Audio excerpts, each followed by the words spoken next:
Hello, everyone, and welcome back to the Life Vision Lab podcast, where we explore the science and soul of personal transformation, helping you find clarity, purpose, and balance in a noisy world.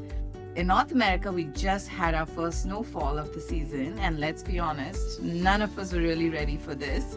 The first snow can feel like a shock to the system, and it did for me. Between shorter days, colder mornings, and everyone catching the seasonal flu, I was one of them too.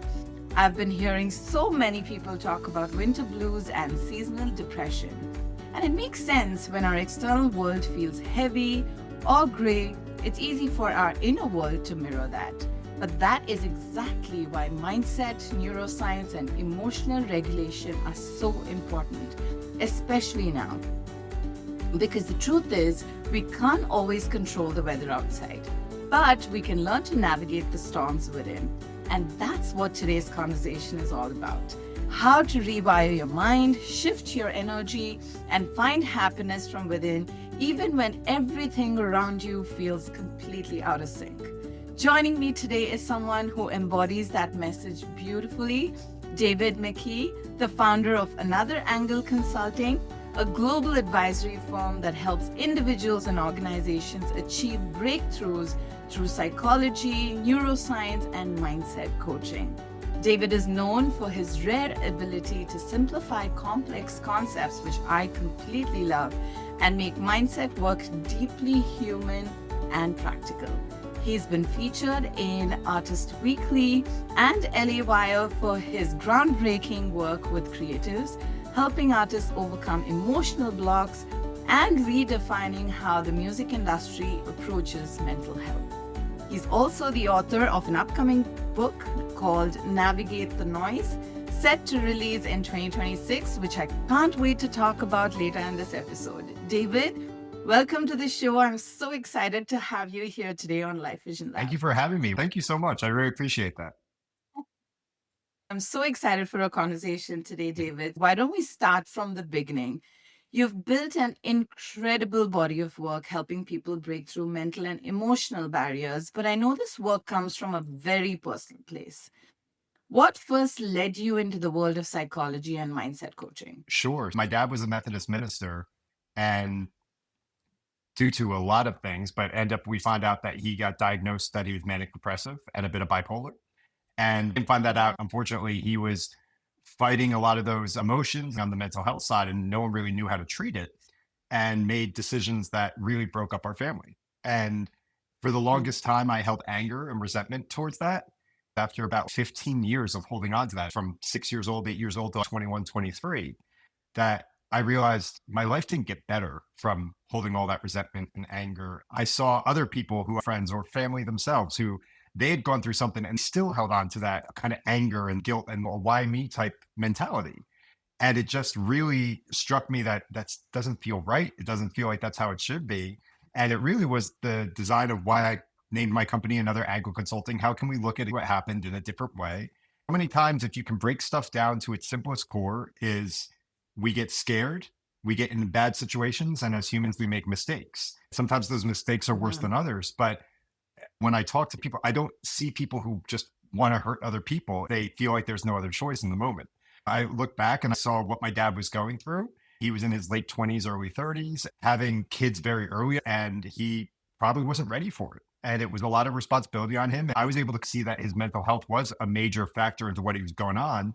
And when I found out how hard he was dealing with just living every day, I could have 0 kids and I would have had trouble living what he was going through.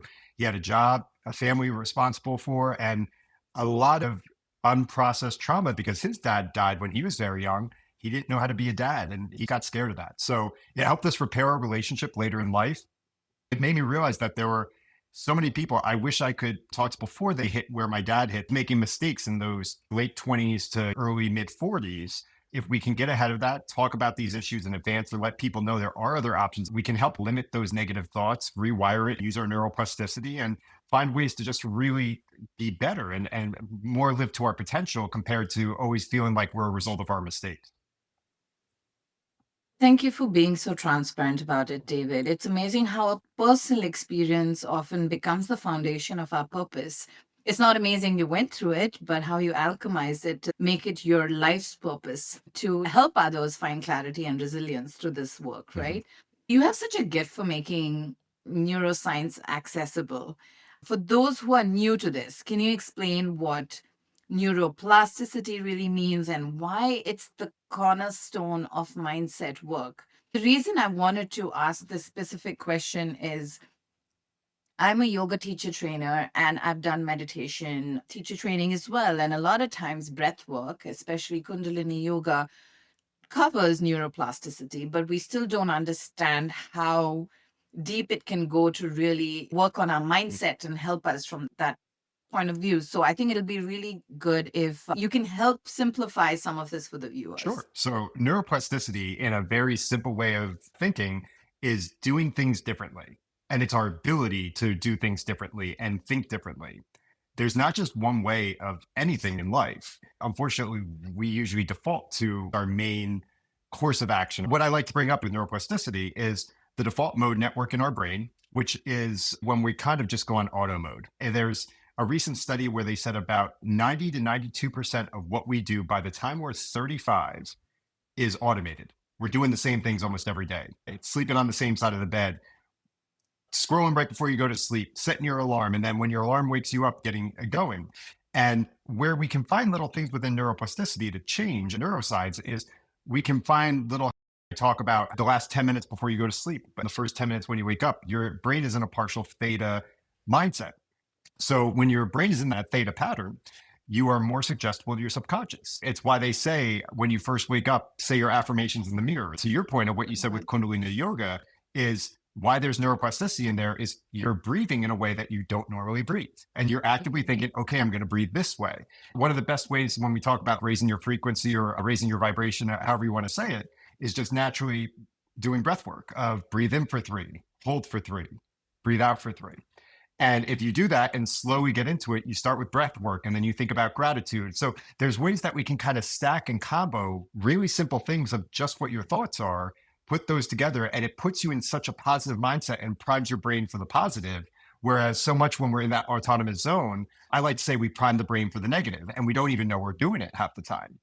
So if we're really stressed about a work meeting tomorrow, and we go to sleep and we're looking at our phone, probably going to check our emails right before sleep to see if there's anything that popped up that I need to be ready for. And then you're already thinking, I got to be ready for this meeting tomorrow. So then you go to sleep, you're already in a somewhat stressed state because when you're in that partial theta before you're going to sleep, it's about anxiety and work, looking forward to something that may not be pleasant.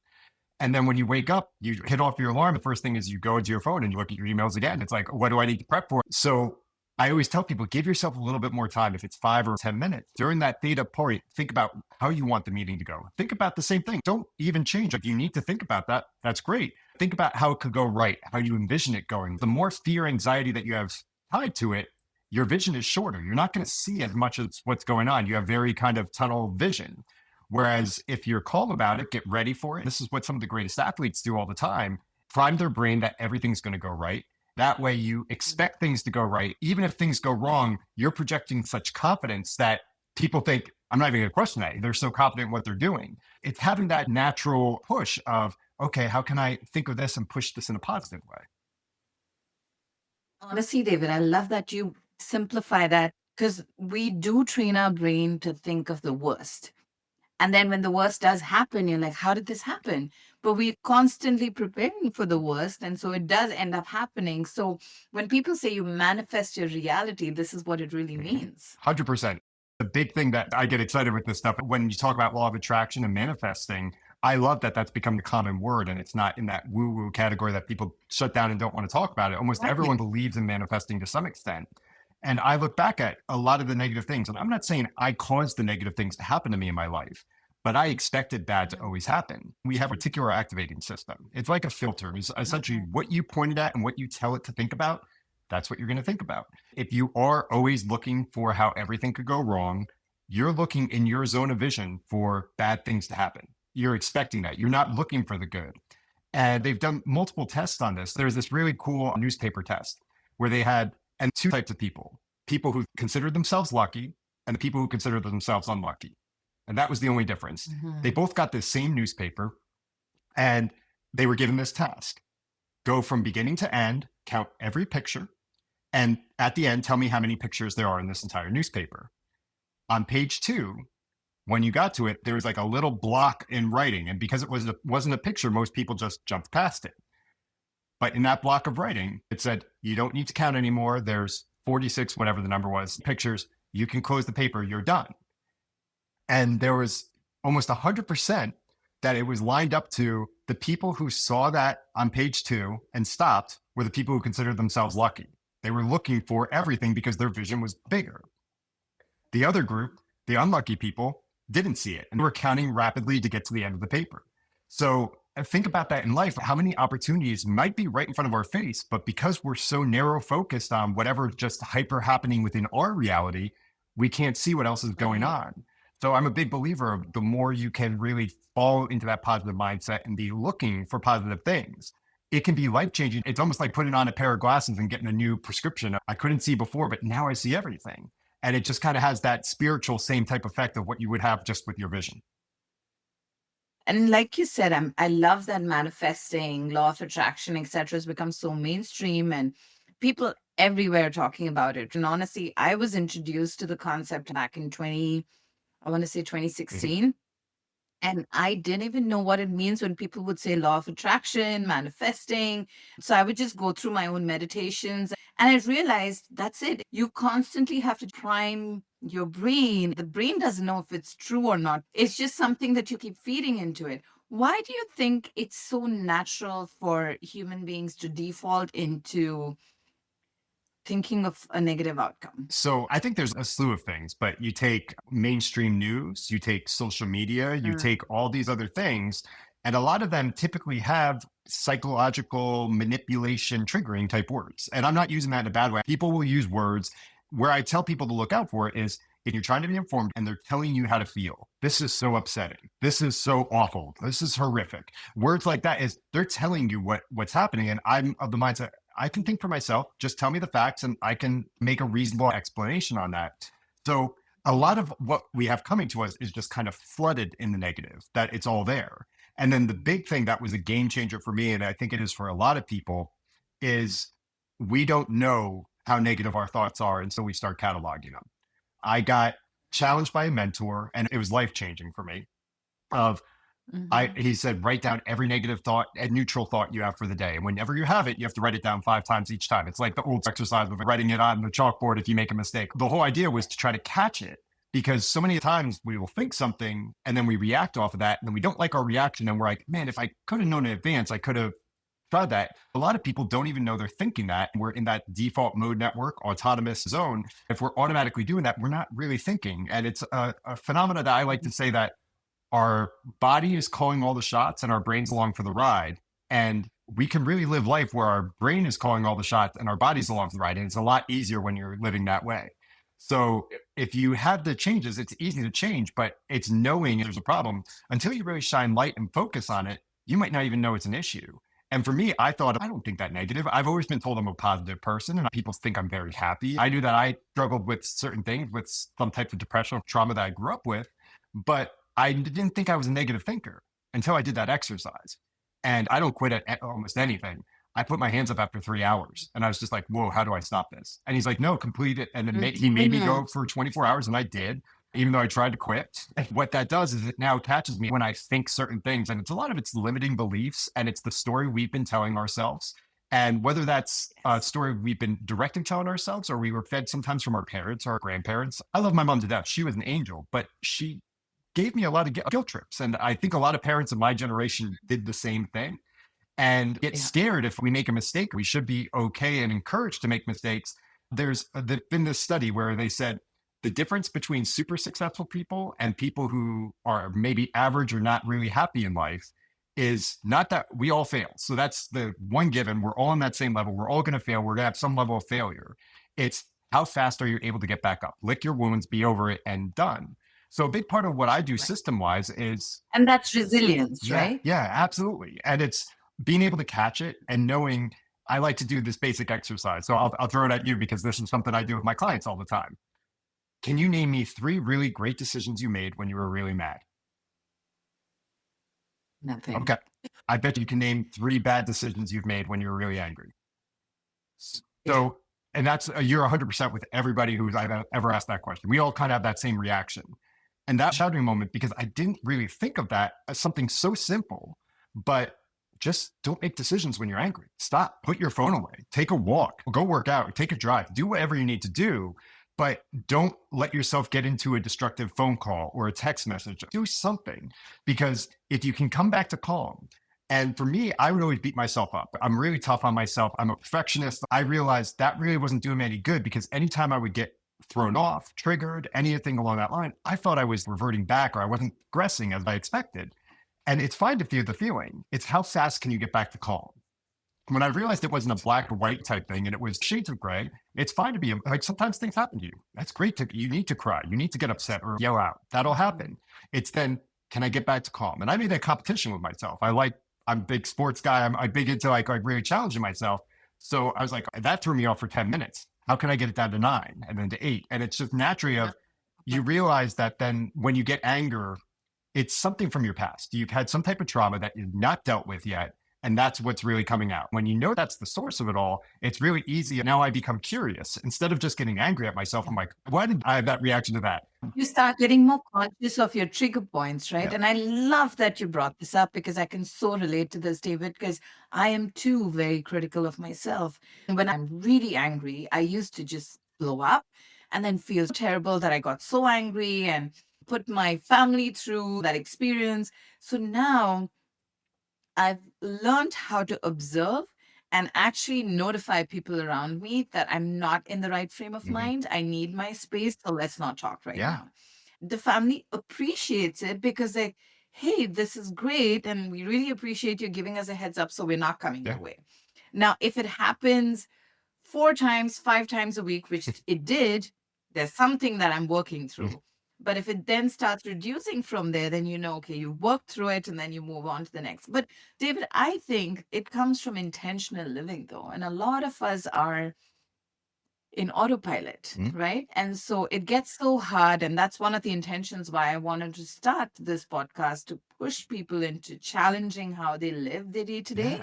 To then, at least if they can take a nugget from these conversations to say, let me take that away and think over why I reacted the way I did. Why do I feel like I fail all the time? Why do I feel I'm unlucky all the time?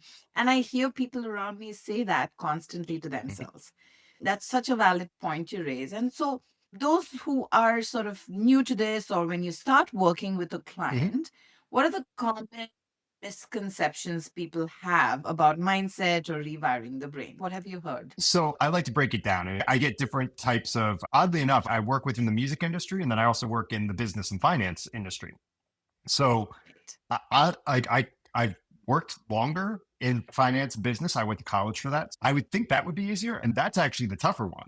Usually you have to reason it. I try to find some type of element of what they'll relate to. I had a recent female client who was coming in and she didn't understand what's happening. She's like, I don't get why mindset needs to be a thing. I was like, well, it's not when you're fine. When you're at a good baseline and you're in flow state, that's not the problem. It's when things get a little rocky and you have curveballs thrown at you or you have a tough day. How are you going to react to that? So many times we could have something set us back in life, and it could be personal or at the job. And any of those type of setbacks can make people go into long-term, like months of just being in a funk, not knowing how to talk about it. And it's one of those things that I wanted to start educating, because I knew on my end, my mom passed 11 years ago. And when she passed away, I saw her body. I knew she was dead. It wasn't like any mistake there, but I treated it like she was on vacation and I would see her again. It's odd that I ended up doing that, because weirdly I was right. It was my way of dealing with it at the time. I've always been someone, I store stuff. I store until I end up getting to a point where I get triggered and then I blow up. It's just a bad combo. So I would push stuff off. And with her, I was fine up front. I got over it pretty quick. And I thought that's what I needed to do. We all grieve differently. We have to grieve differently. We have to really find that way. And I got to the point of realizing how the power of letting go. And I always felt that that would be too cold when someone spoke about it to me, but I was holding on to all these negative things, and that's what I needed to let go and focus on the positive. And I had someone really change the way I look at it. And now I see this in all the people that I've lost in some way or shape or form. I've had a lot of trauma that's gone on through my life. And I try to find the positives. I see the way my mom used to treat other people. And it's one of the coolest things when you combine those little things. I go into meditation and I think of really specific events of what I did. And when I was a kid with my mom, when she took me places, what we did, how she would act to people. And I see that kindness of her all over the place. And it's like, and I put it in again, manifesting as I'm thinking about, I want that reaction. And where I say that she did come back to me to some extent, it was the wildest story. I was working with my music team and we were making a song and we just got stuck. We couldn't finish the phrase of music. It was just stuck. And we said, let's sleep on it. We'll get back to it tomorrow. And it's a hip hop R&B type song. So obviously it's a specific kind of vibe of what we're going for. Mom trained me classically. She was like big into that side of everything, taught me piano and all that. So my mom has this musical theater, operetta, church voice, unmistakable. And go to meditate after that session. And we're saying we're going to sleep on it. And I end up sending a voice note to the guys about 5 minutes later because I figured it out. And the only reason I figured it out was I start meditating and I hear my mom in that voice thing, what was missing there. And it was the coolest feeling because I was like, man, she's real. Like I was like, she's kind of here when I don't expect her. She's still always with me. Right. So I probably talk about her a ton. I talk about her every day. I meditate and think about her every day. I think that's the best way we can honor the people we love. I had all the sadness of everything that went through. I didn't get to tell her I love you as much as I wish I could have. And so this is my way of honoring that. It doesn't change the result of she's not physically here, but it's a whole lot better way to think about it day to day. I get sad about her once every month or two, whereas it was every day for a long time. So how can we channel that and find a way to let go? Because weirdly, it's that whole cliche, when you let go, it all kinds of comes flooding back to you. Right. Wow, that's so powerful. And that moment, I think when you realized that you can actually channel her and her presence, and then your life just started to expand. And that's beautiful. So you've supported so many creatives, David, and professionals and young adults through emotional mental blocks. What are some of the most common patterns you've seen? I mean, for me, I think naturally I see people just get into that negative mindset so easily when a little thing goes wrong. Is that the same, or have you seen something deeper, especially when you deal with some really talented people? So it's the level of stress. I can tie this into what you said before, or what you had asked before of what causes it or what hits at people. And it's the level of stress. And I think we're living with this default mode network, autonomous zone. We're living with negativity in the world, things going on. Our cortisol levels have never been higher. People are stressed. And that's where you see you cut anybody off in traffic and everyone's snapping and losing it. And who's ever actually trying to hit a car? It's because we're looking at our phone, or it's usually an honest, innocent mistake that we all regret. So many people are high strung. It's a lot of that cortisol. And I like to use a sports example as well as, and then I also use a music example, depending on who it will coordinate to better. So obviously we're all familiar with when COVID happened. The NBA basketball league, they kept going through COVID. So they end up essentially renting out the whole Disney hotel complex where the teams then, that's where they had their playoffs that year in the finals. And as they're playing that, there's no crowd. Obviously, that's when everything was masked up. Everyone was home and you couldn't really go anything. So it was just the athletes who were already quarantined and they're playing the game. And they start seeing that 3-point percentage. People are shooting more threes than ever. And the percentage of what they're making is through the roof. And they're trying to figure it out. And I'm looking at it, I was saying it from day one. It's the mindset. It's literally, you took the away fans who can make noise or the home fans making noise, and you took that element out of it. So this ended up becoming to these players like practice. Oh, I've got no noise. This is easy for me. I don't have that stress. It's when you have the big meeting at work, you're going to be stressed about it. But when you're prepping for it the day before, you're more relaxed. It's not that big a deal. So that's literally what happened. And you saw like guys who ended up making a career for themselves because they figured that out as that was happening. And I say the same within musicians of when you get a crowd there, how do you perform? If one of your mics goes out and you can't hear your band, what are you going to do? And so when I talk to people, we start visualizing how we get through those things. That's more of a developed stuff. But when we have a problem initially, it's usually from some type of pressure or stress they've not encountered before. With some of my artists who had quick success and then scale back, we live in a society where everything feels like it needs to be always getting better every single year. And always the hustle, productive expectation. Yeah, right? Honestly, it's not realistic. And pressing and stressing about it is not going to make that situation better. Then you start looking at more of a lack. And that's why I say Now, when companies are looking to save their bottom line, usually cutting jobs is not a way to grow your business. That's not going to work out long term. No. It's finding that balance and being okay with it. I just tried to change the mindsets there because everyone got so into this really scared bottom line mentality. If you're in the business world, and even in music, the same thing happened there is, are you making money or not? And if you don't show any potential to make money quickly, labels aren't interested. So I think it's the biggest blessing for me because I'm getting to work with these talented indie artists who, I swear, if this was 10 years ago, they would have been signed by a label within a week. You have different fluctuations of how stuff goes, and being prepared and being ready to go. I say with the whole letting go with the flow. Find where the flow is and just roll with it. The more you try to fight against it, you're really going to struggle and have more tough times than better times. Can totally resonate with this, David. To share an example of what I experienced when I started my podcast in September. Everyone's like, how are you going to monetize it? Why are you doing it? Have you even thought about what's the point of doing a podcast? So what, you're just going to have conversations with people? And then what? I'm like, can we not just be in wonder and talk to different people without expecting to monetize? Yeah. Why is that expectation so high? It's interesting because it's rewiring my own mindset to shift away from everything doesn't have to be about making money. It's also about finding that wonder in life and finding that joy when you do these interviews. It's amazing you're doing what you're doing. I love to see that you have the same mentality of, if you can help one person, you're doing some good in the world.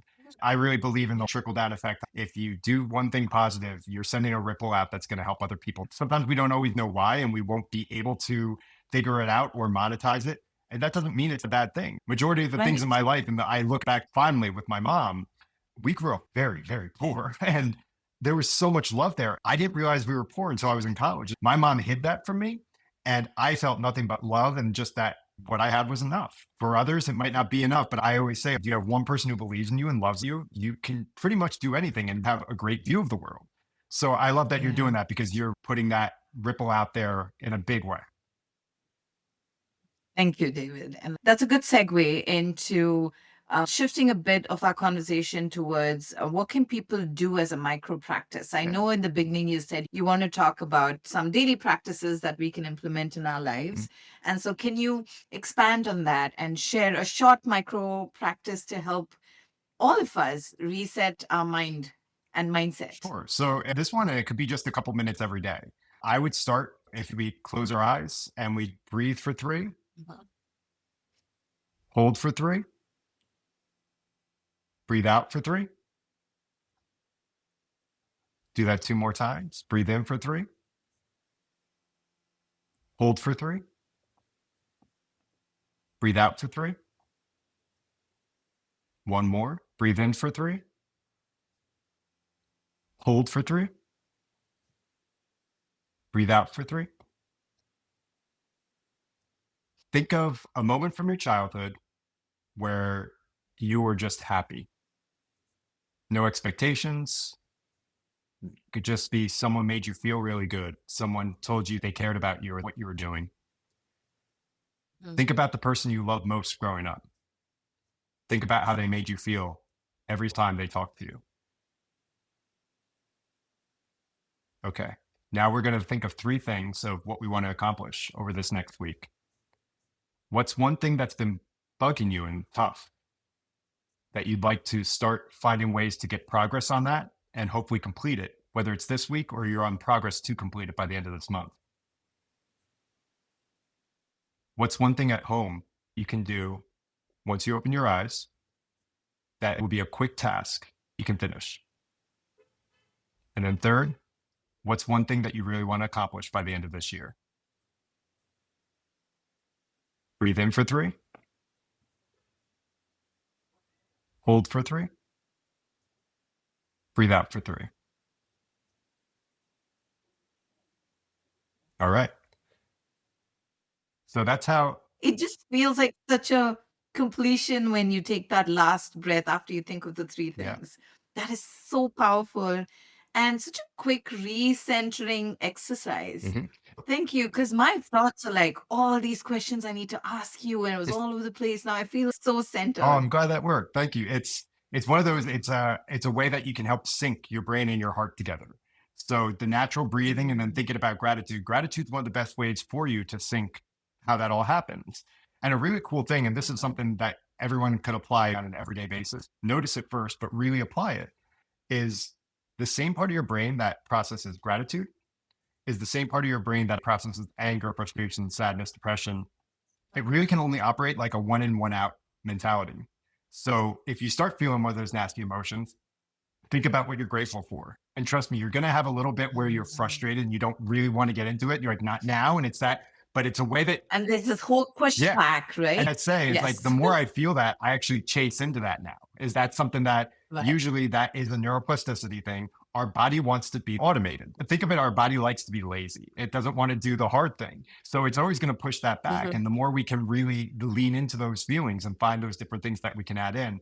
So when you're upset, what am I grateful for? And try to think back to those specific moments because it will really just lock in. Okay. It literally just helps you reframe where you're at just on a chemistry level of figuring out I'm in this heightened state of anger. Let me calm down, get back and really relax and get back to that where you were calm right after the breathing exercise. Mhm.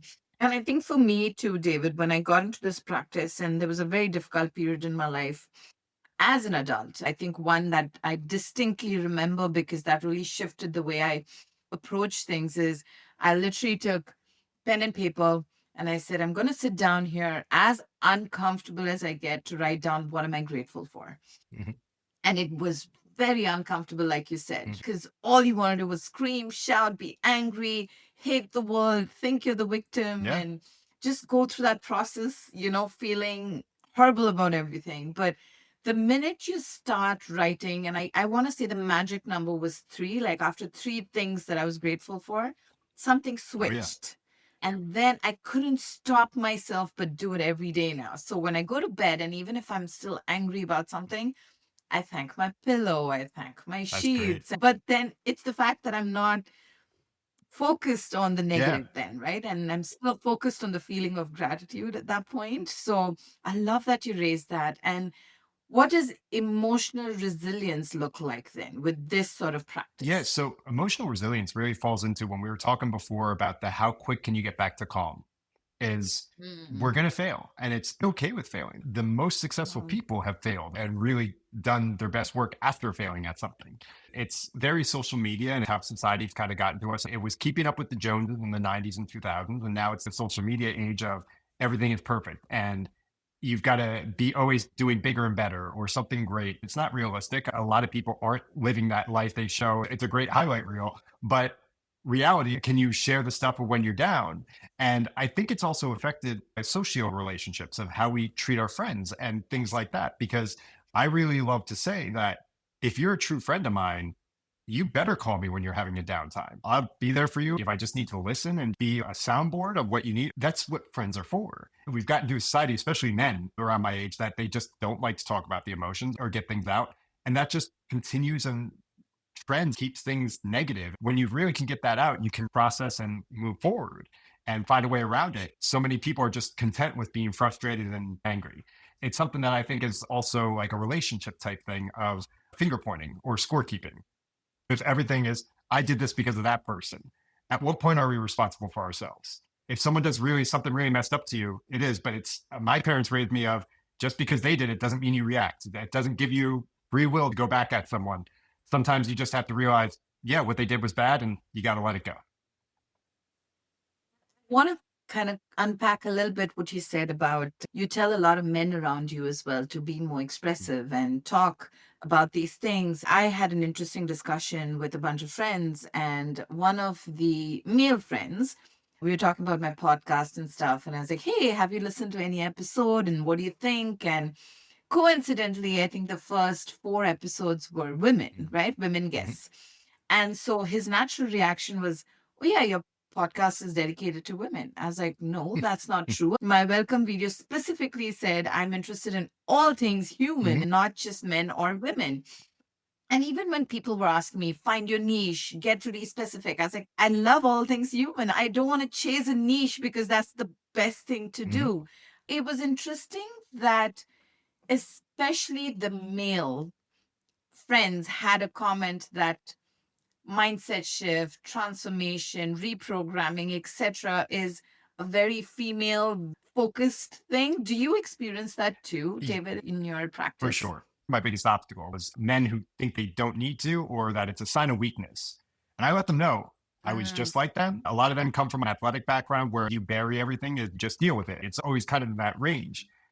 I let people know I lost people who were important and vital to me.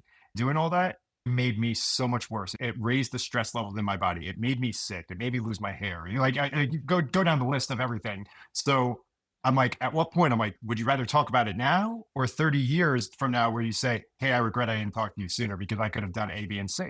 I just am very realistic with it. I was like, I'm not going to promise anything that won't be out there. But if you don't talk about it or process it to me or anyone, you're going to make it way worse. The body keeps the score. You're hurting yourself by going that route with it. So luckily it's become, Is it because you think men feel like you're failing somewhere or you're falling down in people's eyes if you're actually, I guess, accept that there's something wrong that you're working yeah, through? I was raised that you don't back down from anything. It's always follow through, even if it's in a toxic situation. And I was able to kind of start realizing, hey, I was in some of those situations that weren't good. What's the point? As I realized I was as lonely as I could be when I didn't talk to anybody. And then when I went to therapy and started going through that and found again what was like making me happy in life, I look back, I say it from my end. I'm 41 now. I'm like, man, if I would have done this 20 years ago, I can't imagine what I could have done. And I still feel like I've got my whole life Mm, in front of me. It can just change your whole perspective of everything. I let people know I'm like, you could be as miserable as you want, and it's not going to make the pain any better. We have this, and I think it runs into that whole grind culture of we need to grind to be able to accomplish our goals and do whatever. And if it's always in that mentality, then it's always, all right, I need to grind through this situation and just roll through. And yeah, it's not healthy. And also, I think it's a pattern of, I know my parents, because of their parents, my grandparents, that it was like mental health's not a real thing. Those people said that. And we all grew up hearing yeah. that. And so, and obviously we know it's something that people can use an excuse or whatever, but what I think is like, it's not really an excuse. It explains why we think and what we do the way we do. We're all very different, but we all are also so connected or could be so connected. And if we understand each other's differences better, it will really open up what we're trying to do. If you're talking about wars or any conflict, I'll always be the go between. I agree with this side and I'm partially on this side and I'm part on this side. And how do we meet in the middle? We could be as mad as we want, and that's not fixing the issue. It's finding that middle ground is what actually will help things. Realize I'll ask people, and sometimes our sessions will be 5 seconds. I'm like, are you still mad? Yeah. Do you want to work about it or do anything? Nope. I'm like, all right, talk to you next week. And eventually most will come around. And it's just one of those, especially if they see somebody close to them who's had an impact, that it makes it more real for them. That person went through what I went through or knows my background. For whatever reason, when we Mm, feel like someone understands us, it kind of opens up and mhm. lets us be more vulnerable and open. If you have a friend who gets your vibe and you guys connect on a level, there's certain people where you feel like you could spill your whole life to on the first night, and then other people you never trust. So it's just kind of like Right. that mentality of when do you feel comfortable? I do whatever I can to make that person as comfortable as possible because if they're uncomfortable in any setting, they're not going to really share what's bothering them. So it's how can we find a comfort level? How can we find some type of way that we can communicate and actually get to a common understanding of where we want to get as a goal? Then everything kind of comes together from there. Amazing. I love that. And I also love that you said earlier that resilience isn't about never failing or never falling, but it's about learning how to rise faster each time and maintaining that calm next time you fall, because you won't look at it as a failure or a fall, but it's more information that you can work through then, Yeah. right? Amazing. And David, before we move to the close, I want to talk about your upcoming Mm. book, Navigate the Mhm. Noise. It's coming out in 2026. Can you tell us what inspired this book and what is it really about? Sure. So it actually came from one of the musicians that I work with. I always give mindset tips or neuroscience tips when they're applicable in our music sessions. One of my artists said, you make some stuff really simple that I wouldn't understand otherwise. Then they said, you should write a book. I didn't think much of it. Months later, I had a week off for vacation in Florida. I got inspired and started writing it. And I wrote it specifically at that from seventh grade on up that they can understand it. They won't understand 100% of it, but they'll understand big chunks of it. I wanted to make it that it Mm-hmm. was at a base level, but then also adults at 40 and up would really connect to some extent. It's all using what's going on in neuroscience, what people are using, epigenetics of how stress levels can affect our genes and turn off genes that we aren't even activating to make ourselves better. So it goes into all that, the littlest things of what we can do.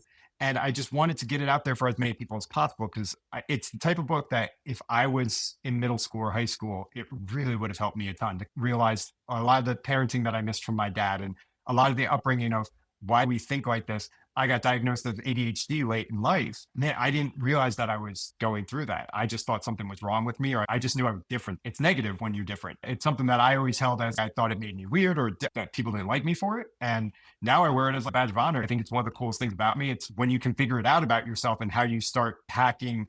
I've gone through little things that I can really just make myself better on a day to day, whereas I would go through funks otherwise. And I realized there was a really high level, especially with creatives, of there's a line of a lot of ADHD there as well. So when I had that, And a lot of them are probably even undiagnosed. Yeah. And it's not about giving everything a label, but I think it helps giving the label to then understand how to manage it every day. I think that's the most important well, part. you're not really ever going to take it Mhm. seriously. So someone could have told me Mm. about it and not know the background. It might not have made much of a difference when I was younger, but it really just hit me years ago. It was just like, oh, this is why I can really focus on something, and then I can't focus on something for the next 2 hours and I feel exhausted. I realized meditation got me there faster. That's what got me to a doctor to get diagnosed, because Mhm. meditation made me realize, oh, my thoughts really do race, and they only slow down when I was in Mm. meditation. I was like, how can I get that more often? Mhm. As I started talking about that, Mhm. the doctors were like, oh yeah. It was just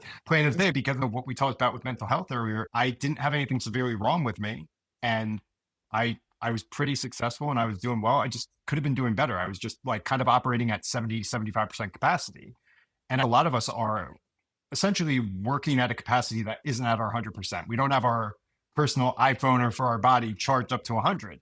And a lot of that is you could be taking the right supplements or doing little small things, how your sleep patterns work and having set schedules. It really could just take you from that 70 to 75% to that 100%. And you feel like you're a superhuman when you start thinking on that level. And so I'm going to digress a bit because you mentioned your ADHD Mhm. diagnosis, David. So before you got to know about your diagnosis, and as you said, you found it really difficult to sit down and focus on one thing, and then it would just go off track on multiple things. What do you do differently now? For listeners who are diagnosed with ADHD, I think it's really going to help Yeah, them. I have to have clear boundaries and schedules with things. And then also tell the people around. One of my things is, and I know I do it and I hate that it's something, but when I am in flow state and I am locked in, you could be talking in or around me and I'm just kind of yesing whoever it is. I can come off as cold, and I don't mean to do it. But when I'm locked in on that thing, I always say if it's a distraction or something along that line, I need 2 to 3 seconds to catch up. When I'm getting hit by too many things at one point, that initial task is gone. I'm very big on working on the bigger thing. And if it's a smaller task, then yeah, give it to me and I'll knock it out real quick if it's like just a 1 2 minute thing. But it's finding the way. So it's always, I started putting myself on a schedule of certain tasks, of making sure that I at least revisit that at the end of the day, just because it's something that whatever I'm in, I'm 100% laser focused. But the only problem with that is you get exhausted fast. The crazy thing is that I always try to tell everyone who I've worked for or worked with have seen this result from me, is that I can do probably an 8 or 10 hour day for most people. I can do in 2 to 3 hours. That's the amount of output I can produce. But after those 2 or 3 hours, I am cooked. It's the give and take of how to manage the burnout. And I've leaned into that. A big thing, and I've got this is not an ad. It's just a product that I like that I use. It's called, it's a pulsetto. It's for your neck. It's a Right. vagus. I realized that it can damage my vagus nerve. And by stimulating that at night, it helps calm down. It lets me fall asleep faster. I had the issue of, which was an ADHD symptom of when I would lay down, it was like my brain booted up. My body was going down to rest and my brain just is ready to go and is ready to fire off. And having the vagus stimulator really lets your brain and body relax and be in sync. But that was me for years. My body was running the show, my brain was along for the ride, and I've been able to fine tune everything so it's the opposite. You just have so much more control over little things that you're doing on a day to day. Amazing. So coming back to your book, David, what do you hope readers and listeners take away from it when they pick it up? That whatever your limiting belief is, whatever your I can't, I fail, I always fail, this doesn't work out for me, whatever that story is, it doesn't need to be the story all the time. I was confused in a lot of my life thinking that was the only way to think because that's just who I was. So much of what we do is programmed or is something that we've learned to automate. And there are ways that we can unwind that. Until you're in the late ages of life, you have neuroplasticity. The cool thing is it's possible. What I want to do with this book is show people not only is it possible, it's not hard. I always thought it would be way too much work or way too hard to reprogram. It is uncomfortable at first, but you realize how much better and how much easier the level of stress. I look back now, I'm almost ashamed of the levels of stress I was living and operating at. I was on a one-way ticket to either have some type of really bad health issue or probably cancer. And it was just one of those stress on stress. Realizing that was a problem, I needed to find the things that did stress me out and start limiting them, as well as trying to remove them where I could, but at least limiting what was on that day to day, because I just couldn't keep functioning in that fashion. I think a lot of people are hitting that burnout anxiety. If you can unwind that now, the younger you are, the easier it is to unwind these things. That's why I wanted to target kids, especially post COVID, attention after COVID. We were stuck at home. We were looking at our phone or binging whatever was on TV. It was cheap dopamine, and our bodies got really used to that. We haven't adjusted since we came back out of COVID. We've gotten better, but it's not to where it was. It just really hit another level. So it's little small changes that we can introduce to let people know.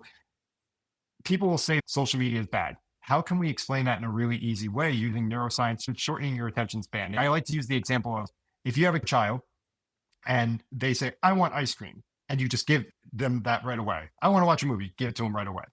There's no delayed gratification. Some of the best things we have is when we asked our parents for a present, or we really wanted to get something and we worked towards it. And it means something when you get something. If it's just handed to you, it doesn't have that same effect. So that's what social media and COVID did to everyone's brains, is that it just made that here's everything. Here's all the movies. Here's all the TV shows. Watch whatever you want. No delayed gratification. And that's a big thing in life. We need that to some extent. So that has really been affected. And this is the ways that kids, like, I'm hoping parents will read it, but also kids can read it and be like, I don't like how my life is right now. This is small things I can do to live in a more positive way day to day.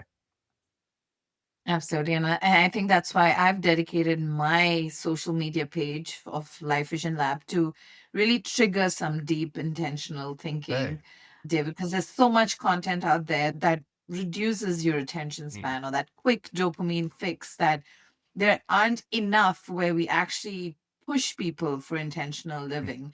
So I love that you brought that up. And I love that you're helping people tune back into their own inner signal instead of that noise around them. Absolutely. My last question for you before we wrap up. What's the message you want to share with men listening today, especially for those who've been taught to stay strong but might be silently struggling inside?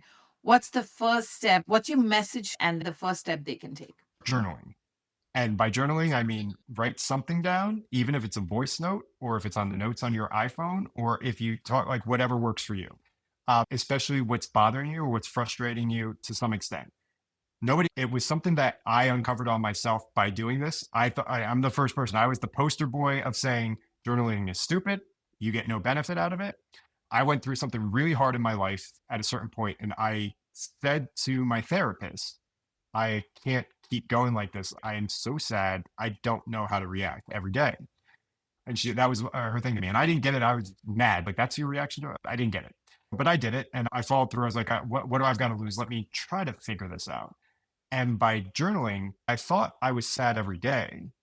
She was like, okay. She saw me a month later. She was like, go through the last month. How many times did you write down that you were sad? Some of it was just like, today was nothing great happened, nothing bad happened. So it was just kind of like no real update. Some of those were some of the days something good happened. And it was the story you were telling yourself 100%. that you were sad every day. And so our perception could be so thrown off. Recency bias is the thing of thinking just because something happened recently, it happens all the time. It's not always the case. It took me reading my journal in my own words to say, oh, I was only upset 2 days out of those 30. That's once every other week. It just really normalized something. And it happens to a lot of us. Sometimes we think some irrational things. We all do. It happens. That's why we have a filter where we don't say everything we think, because not everything should be said. But yeah, it's being able to know that and see that. That's when I started doing it with my thoughts too, really getting those down. And I'm like, oh, I should not. I was like, why is that? And then you really start asking those questions. And for me, I got so fascinated of why do people think the way they do? And when I realized there's the neuroscience side of what happened to you if you had trauma and how you react. And these are defense mechanisms that you build up. And this is how we tend to react the same way with a lot of things. It really opened my eyes from seeing that end of it. This is a very long answer, but in general, journal. It's helped so many people that have said, get stuff out. If you're not getting it out, it's stuck and festering in you. So finding some way to be able to get it out of your system. I love that. It's simple, doable, and powerful. David, thank you for such an insightful and timely conversation. You've given us so much to think about and a lot of hope for what's possible. I think you've given us a way of believing that we are indeed lucky and we can co-create our own lives. And a lot of people, I think, would have some of the questions that they had answered through our conversation. And for those who want to stay connected, where can people find you and follow your work and keep an eye out for your book, Navigate the Noise? Yeah, I'm very active on LinkedIn, Instagram, David McKee on LinkedIn, Instagram, David McKee 84, as well as Another Angle Consulting. Amazing. And I'll link it down below in the description box. And to everyone listening, remember, clarity begins with compassion for where you are and courage to rewire what comes next. Stay warm, stay grounded, and take care of your inner world no matter how cold it gets outside. Until next time, I am Shweta, and this is Life Vision Lab Podcast.